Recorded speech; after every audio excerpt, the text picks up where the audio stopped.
Let's go next to, I don't know if it's Nitin or Nitin from New York. However it is pronounced, I hope that we can figure it out. Welcome to the program. Hey, David, this is Nitin here from New York, though I'm currently in Pennsylvania. That's still allowed. No problem. I just had a quick question about Trump's history of frivolous lawsuits. Yeah. What does he get out of from them? Like, why does he like typically file them? Especially I remember, him filing around 65 or so frivolous lawsuits that were all like laughed out of left and right and center in court. But You're saying why in does he do response that? to the 2020 What does election. he aim to do to So like there's file different these frivolous categories of these things. filings for? Yeah, there's different categories of these lawsuits.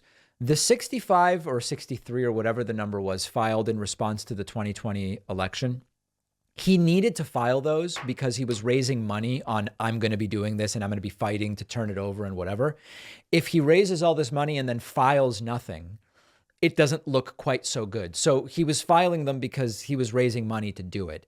Now, the lawsuits where like he sues big tech for 300 million or whatever the case may be, those seem more like virtue signaling than they are for sort of like grifting purposes. So you have to look specifically at which ones you're talking about.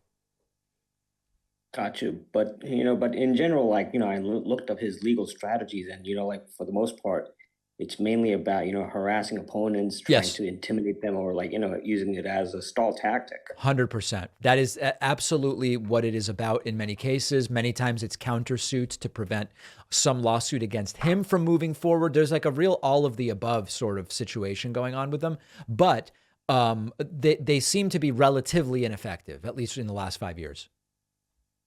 Gotcha. Yeah. All right. Anything else today? Hello. Nothing else. All I right. Very do good. I love appreciate the watching call. your videos. Okay, Nitin. Nitin from New York. We're starting to get a bit of a delay that was causing some awkward exchanges.